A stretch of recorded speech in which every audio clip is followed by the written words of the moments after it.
I like the graphic up here where the buttholes behind me are crossed out. Yeah. Oh my, what? Well, I think that's Oh the Chat no. What GPT. is it? No, I think it's our Well, little all graphic. the AI logos are buttholes. Have you not noticed this? No, Which I is haven't. apropos because much like human digestion, the human digestive system, you bring in fresh things, you eat them, you digest them, and then you Crap. eliminate what you You don't poop on need, that. right? They digest the good films and then produce the elimination, let's say. Yeah, that's true. But hey, can't thank you enough for being at Award This and My adding. pleasure. It was so much fun. I don't think you knew what you were getting into. It was packed crowd of filmmakers, and they loved you. So that's great. It was fun. You've gotten some press. You were in, was it Time Magazine? Yeah, I was on the cover of Time magazine actually on Wow. my Yeah, birthday. I like woke up and you do an interview with them for a piece where they're talking to many people and you don't know if you'll make the cut and you certainly don't know you're going to be on the cover. I mean, I didn't. So that was really neat. but it's great to see you being acknowledged for your fight against AI. And I'll just say it's getting more and more difficult when you see filmmakers like Darren Aronofsky. We had Mhm. Roger Avery on the show a couple weeks ago. Mhm.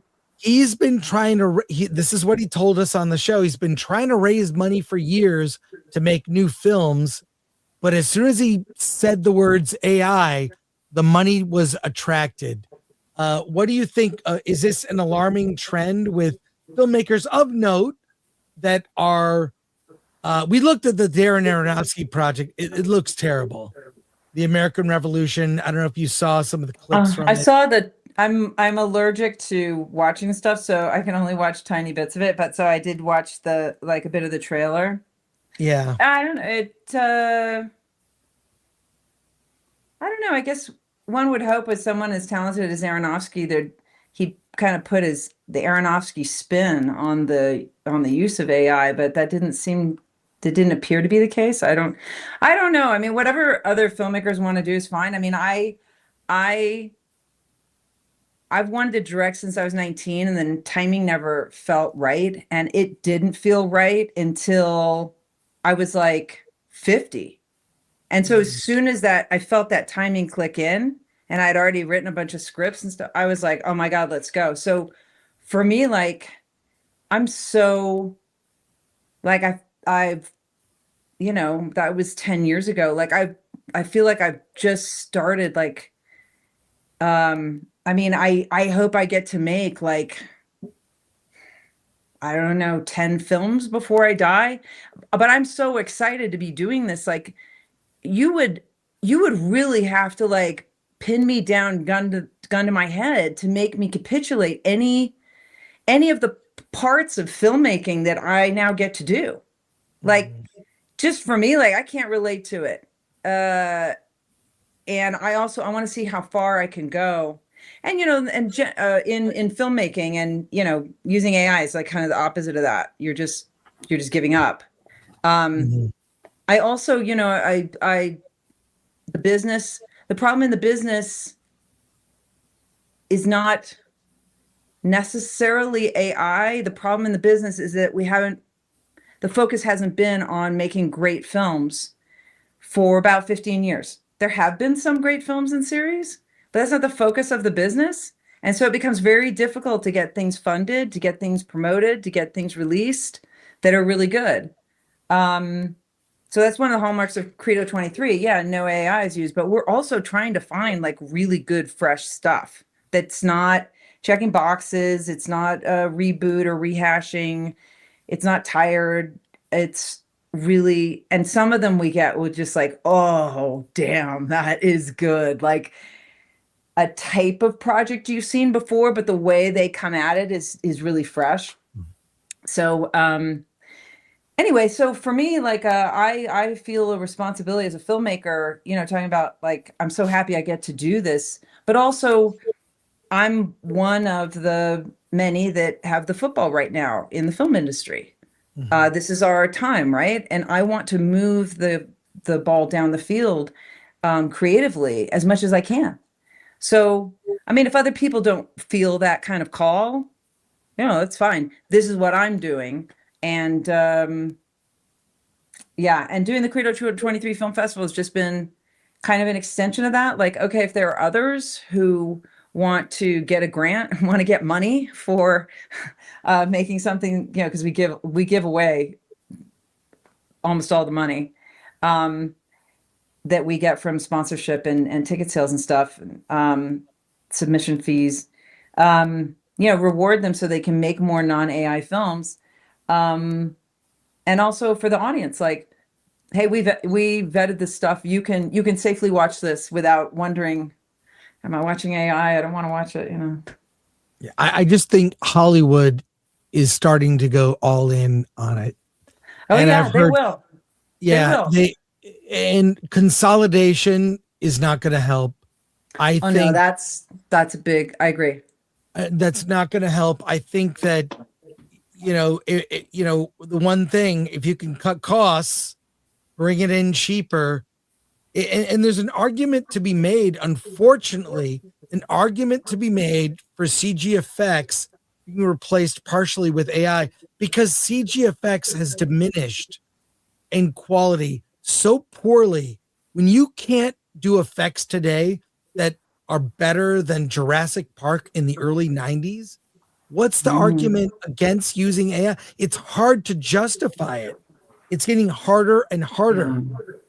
So, and look, but real human stories, I think there's no replacing, when you've seen a great indie movie that is all Mhm. about the performances, the actors' choices, the drama, like that's just, and we see it less and less, unfortunately. Um, Yeah, I mean, there's lots of components to that. Like I said, the general focus of the business, which, you don't, because the focus changed, you don't have the structure necessary to cultivate new filmmakers, to promote things properly, to protect the integrity of the project when you're releasing it. Um, and there's a lot of factors within that, the fracturing of the audience. It's harder to market to them because of that. The fact that the financial tail of a film, there used to be many steps in there and many revenue streams, right. from theater to, VHS and then DVD and broadcast television, premium cable. Broadcast television would be at the end, like you'd see something in, 2 or 3 years after it's in the theaters. Yeah. But now it's basically just 2 weeks in the theater, and then you're in a like a very large, un like difficult to navigate bin of everything that's ever been made. Yeah. Like that's not a release. That's not taking care of a project, If you're lucky, you're being released on Mubi or um Criterion Channel or something like that. But I mean, it's yeah, I don't know what the answer is going to be there with distribution. I mean, it's very encouraging to see what Markiplier did with Iron Iron Lung. Lung. Oh, But yeah. I mean, but you have to have cultivated a 38 million member audience Mhm. for that to replicate, I think. But Yeah. it's encouraging, people still do want to go to the theater. But I think people are tired of like going to the theater and then going like, I'm too many films that are going to the theater are not made for the theater. They're made for streaming. And they're Yes. made for that second screen objective, right? Like here's my primary screen, and then the second screen thing is playing here. And they're like, oh, we don't want to distract this viewer from their primary screen. We don't want them to shut it off. So, but you can't put stuff like that in the theater. I mean, in the Yeah. theater, you have to hold someone's attention for 90 to 120 minutes. Well, quick recommendation before we talk more about Credo 23. Nirvana, the band, the show, the movie. You like it? Uh, you gotta see it. Very creative. A film 17 years in the making. I would love to see your reaction to that film. It's just it's in the writing, It's all a in the writing, a and mockumentary, Yeah, right? well, kind Yeah. of. I would call it Back to the Future 2 if it was real. yeah, it's Okay. very. You need to see that one, and the other one, Good Luck, Have Fun, Don't Die. I do want to see that. That's a very anti-AI film. The theme of it, just Gore Verbinski, and it's an indie movie made Yeah. for like 10 million. Uh-huh. So that's those two need to be on your radar. I think the two best movies that have been released this year. But your Oh, festival, that's good to hear. Yeah. Credo 23, passes are on sale. Alan and I will be there. Go to Mhm. Credo23 filmfest.com. We'll put the link in the description. Buy passes. Sean Baker is speaking at your event. Yes, Sean Baker is speaking. Matthew Weiner, who is a Credo 23 council member, and he created Mad Men and wrote on Sopranos, and among other projects.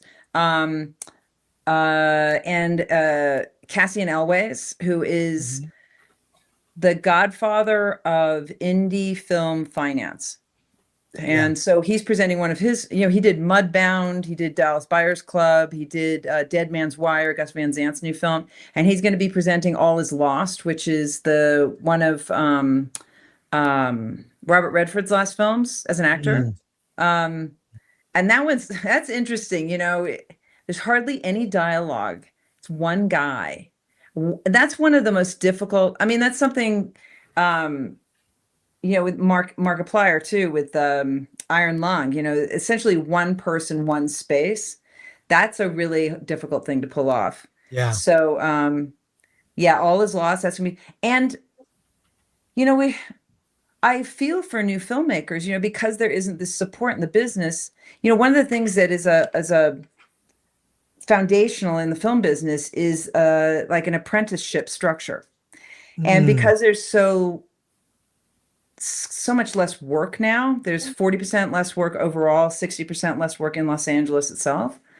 A lot of people are just getting out. A lot of very experienced people are getting out.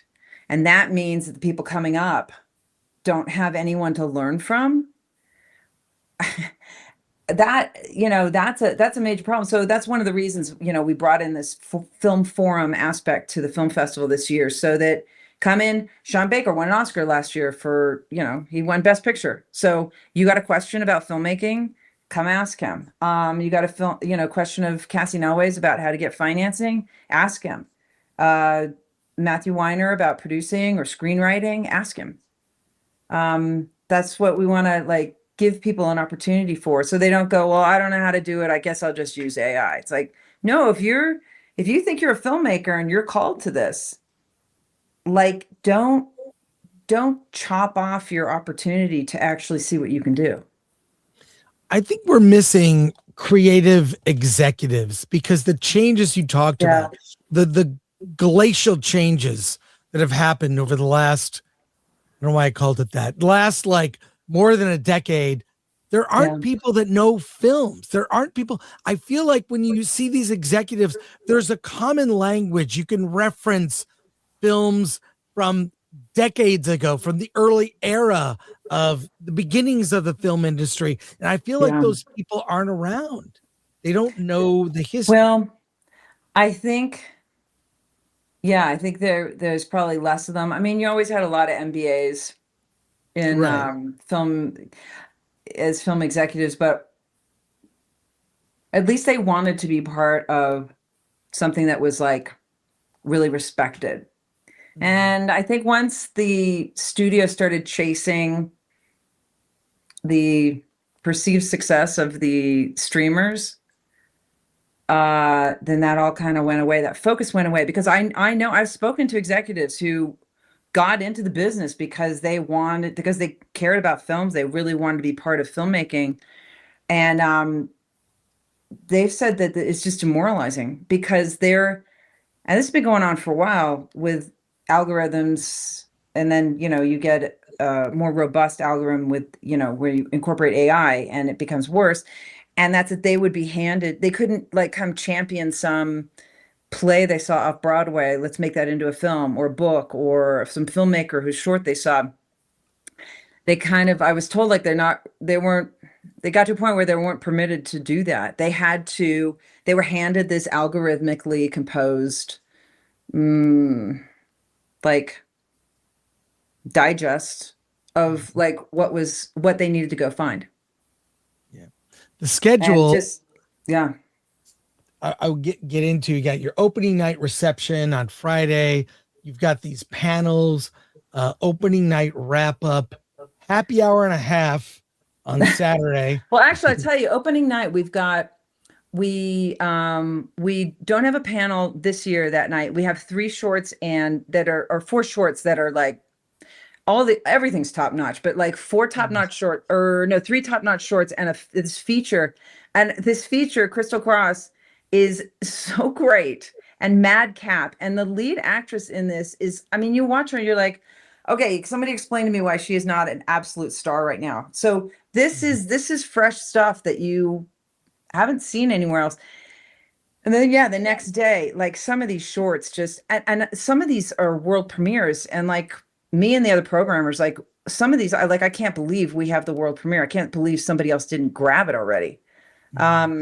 And then, Sean Baker presenting Starlet. I mean, if you guys haven't seen that, so it stars Dree Hemingway, who is in this JFK Jr. love story thing right now, playing Daryl Hannah. She's in it. It's terrific. All Is Lost is there. Yeah, happy hour and a half. Again, like all of these, like, I love every single one of these films, and I am absolutely a film snob. Absolutely a film snob. Like if we couldn't have found enough good films, we just would have shortened the festival by like a day or something. Right. I mean, if I was running the Oscars, I would have some years where I would say, we're only having 2 nominees for Best Picture because none of the rest of them were any good. So that's how we see when we're picking these films, like, and we're thinking of the audience when we pick the films, is this good enough to give them? The full festival pass is $250 for the whole weekend. And that is, Sean Baker, Matthew Weiner, Cassian Elways. It's all the films. It's opening night, champagne reception. It's really, and this whole place, it's like if you just want to go hang out somewhere and just talk about film and shoot pool and hang out with there's this big bar down. This building is fantastic, the American Legion Hall. Just come hang out. Like people had so much fun last year, and we've got free parking across the street, courtesy of Credo 23. One of the Hollywood Bowl because this place is right near the Hollywood Bowl. So we've got one of the Hollywood Bowl parking lots. How often do you get that in LA? Free parking? You don't. By the way, this is the theater in the picture. That's the theater. It's beautiful. It's so beautiful. Yeah, it's amazing. And it's bigger than last year. It is based on the schedule, the people involved. I feel like this is just the beginning. Yeah, it's we're really happy with this lineup. Like if you love film, I mean, even so, if you're a filmmaker and you can come ask questions of these experienced filmmakers, but also if you're just a film fan and you want to ask Sean Baker, what is it like to do a campaign, an Oscar campaign? Or how did I understand your first film was done on a iPhone. Like, how did you do that? Or, whatever. If you just like, there's no silly questions, I mean, what do you want to know of these very experienced people? We are bringing them to you. Yeah. How are people reacting? I mean, I feel like other festivals, I don't think they're really taking a stance on AI or non-AI or separating. No. Like I haven't seen any major festivals take a leadership role and actually having like a policy about how to deal with that? No, they're not. In fact, they're, you know, one of the reasons we started this festival last year is that they're, you know, quite a few of them are making deals with these AI companies. And look, it takes a lot of money and effort to put on a film festival. So, you know, I don't know what their financial situation is. I don't know, you know, these AI companies do like to throw money around. So I don't know if they had to stay afloat. Um, but I just personally like, it just seems like I mean, it's like having a cooking contest and, but half the people can bring in like a frozen meal that was Mm. prepared by somebody else and then put it in a microwave and then present it. I don't like, I mean, fine, go ahead and do it, but like that's video prompting. That's another type of activity. It's not filmmaking. Right. Yeah, and I also love I it's going to sound funny, but I love the restrictive nature. I love the restrictions of independent filmmaking. I like having um I like having casting restraints, you know. If I was Apple or I was doing a show at Apple or Netflix or I don't know, just someplace that had like a kind of a bottomless pit of money. Uh-huh. And I could just offer any actor, you know, $5 million a film or something like this and I, you know, I mean, you couldn't get anyone you want for that, but it would really widen who I could have. But I like the constraint of like, no, we have an independent film budget and this is what we can do. I like the constraints of the budget, the time constraints. You don't have 60 days to shoot something. You have more like 20 days. You've got to shoot 7 pages a day. I like and then the financial constraints for the rest of the film. The music, you only have this much for the music. You can't just go buy any song you want. And so all of these constraints I'm saying, or how many locations you can have or whatever, it gives you an opportunity. It's like being in a class and they say, you know, you got to write a paper that's you know, 1,000 words and it's got to be about this particular topic and you have to have a limerick at the beginning and the end or whatever. I'm just making something up. Right. I mean, constraints can really activate creative solutions. And that I find that really exciting. So Yeah. you know, so anyway, I'm saying all this to say there are some people maybe that are going, well, I don't have the money to do the CGI, so I'm just going to use AI, or I don't have the money for the music, so I'm just going to use AI music. And it's like, you know what? You're going to come up with something so much better because of those restraints. Well, I'll Like, give you a couple. don't jump off the opportunity and just, you know, go like, well, whatever, I'll just use AI. I will give you some examples of a movie I saw at Sundance. One of the best short films I've ever seen, directed by a guy named Ari Gold. His mother tragically died in a helicopter accident. I won't go into detail about it. It was a big funeral, and it's sort of a little documentary, but like a telling of that story from his point of view. He was a kid when it happened, and he had messages from his mother that were on the answering machine, and he fictionalized the helicopter crash using toys. It was so poignant because he's not going to have a helicopter crash in the movie, but it was he used toys to tell this part of the story, and it made it much more impactful emotionally. And the movie we talked about earlier, Nirvana, the band, the show, the movie, restraints are part of why that movie is what it is. There's some cheesy special effects in the movie, by design kind of cheesy, but this movie is what early film does best. It's like a magic trick. And when you see how like early Harold Lloyd, Charlie Chaplin, they were pulling off magic tricks. Yeah. Wings of Desire. How about that opening shot for Sunset Boulevard in the swimming pool? You know how they did that one? Yeah, That's no, one of my favorite. I don't know Okay, how they so did that, but I love okay, that. so the shot for people who haven't seen it, go see it. The shot is from under. What happens in this beginning shot is there's somebody face down in a swimming pool, dead. And there are people taking pictures, reporters taking pictures up, above ground. And the shot is from underneath the water, from in the water underneath this man who's down face down. So the camera's up past him, looking at through the water, looking at the photographers above, outside the pool. So they didn't have these underwater cameras or anything. They couldn't have done that. So what they did is they put a mirror at the bottom of the pool and they shot down.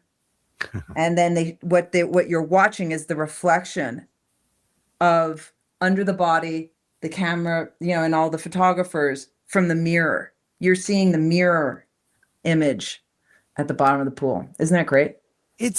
I love looking up. There are a lot of videos that now kind of explain how effects in classic films were done. Yeah. It's astounding. They had to figure out how to do it. And I feel like when you've got sometimes too much money, doesn't mean it's going to turn out. If you have a lot of money, it doesn't mean the movie will end up great. Having yes, a lot but of on money, the other hand, if you're figuring out what to do and you do have a lot of money, I mean, if you look at like Christopher McQuarrie's, mission, one of the many Mission Impossibles that he did, and you look at the one where they have him jumping off a cliff on a motorcycle, and I think he has a parachute. I'm not sure.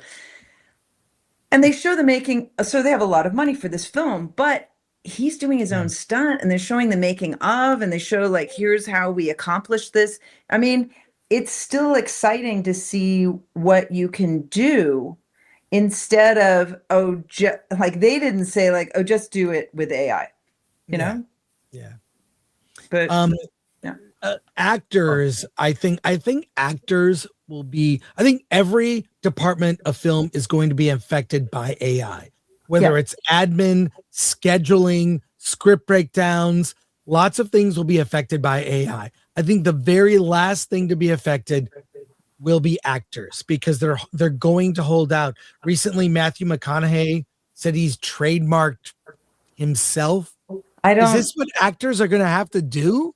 But I mean, I heard what he said. I have had experience with the trademark office and the copyright office of, in the US. It'd be interesting to hear what he was able to accomplish with that desire, because you can't trademark something that changes all the time. I mean, it's a nice idea, but I mean, it's better to look into things like right of publicity and some of the protections that are in the SAG contract and stuff. But I don't, based on my experience with trademarking a few things, I don't believe you can trademark something that changes all the time. You had to trademark something. It's very specific what you're trademarking, very specific. And it's like, for example, if it's a logo, is it any color? Is it this color? Is it, what are the dimensions in relation to the other markings on the logo? I mean, I don't know. Maybe he knows something different, but well, he did it's trademark. Not, he trademarked the phrase. He trademarked the phrase. All right. Never changes, does it? Yeah. It's very specific. So it's very specific. At least in my experience, I found it to be extremely specific.